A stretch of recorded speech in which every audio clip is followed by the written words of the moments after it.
Hello everyone, I hope all are feeling well. जो भी जाओगे बढ़िया होंगे। और यहाँ पे हम लोग SU-57 यानी कि सुखोई SU-57 के बारे में देखेंगे। एक श्रेष्ठ सिंगल सीट 2 इंजन जेट के लिए डिजाइन किया गया मल्टी रोल लड़ाकू विमान है, जो हवाई श्रेष्ठता और हमले के संचालन के लिए डिजाइन किया गया। विमान PKFA का उत्पाद है, जो रूसी वायुसेना के 5वीं पीढ़ी के लड़ाकू कार्यक्रम है।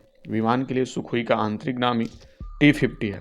स्टेल्थ प्रौद्योगिकी का उपयोग करने वाला रूसी सैन्य सेवा में SU-57 पहला विमान होगा। पहले पीढ़ी के लड़ाकू विमानों के मुकाबले सुखोई SU-57 में जमीन और समुद्री सुरक्षा के लिए लड़ाकू विमान को सुपर क्रूज, चुपके सुपरमैन परविलिटी एवं उन्नत एविनॉक्सी से लैस किया जाएगा। प्रकार की बात करें तो स्टेल्थ एवं श्रेष्ठता लड़ाकू विमान है।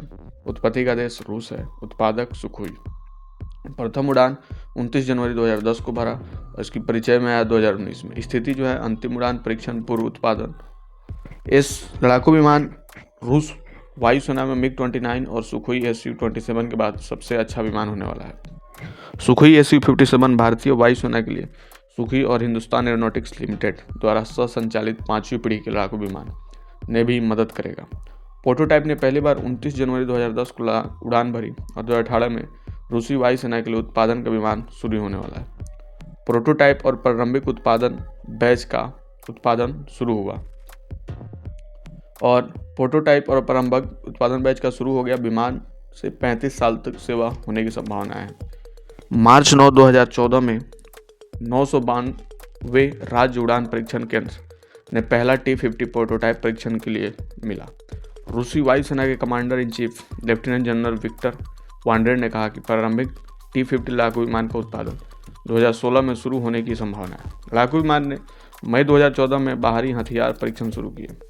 सुखोई बताते हैं कि 5वीं पीढ़ी के लड़ाकू विमान का मुख्य निर्यात लाभ अमेरिका के मौजूदा 5वीं पीढ़ी जेट लड़ाकू विमान की तुलना में कम लागत होना है। रूस ने दक्षिण कोरिया की अगली पीढ़ी के जेट लड़ाकू के लिए 5वीं पीढ़ी के लड़ाकू विमान की पेशकश की। दक्षिण कोरिया की रक्षा खरीद एजेंसी ने पुष्टि की कि Sukhoi FGFA Republic of Korea के वायुसेना के अगली पीढ़ी के लड़ाकू विमान के लिए एक उम्मीदवार था। हालांकि सुखोई ने जनवरी 2012 की समय सीमा से बोली प्रस्तुत नहीं की थी।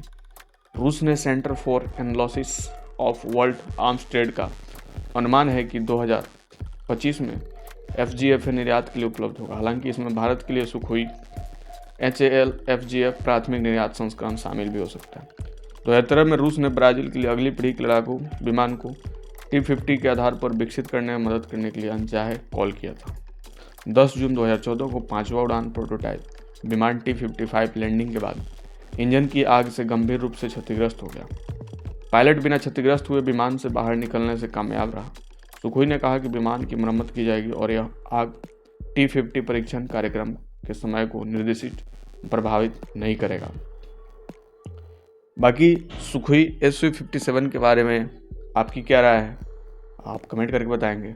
और जल्दी मिलता है ऐसा कोई नया वीडियो लेकर, तब तक के लिए बाय बाय।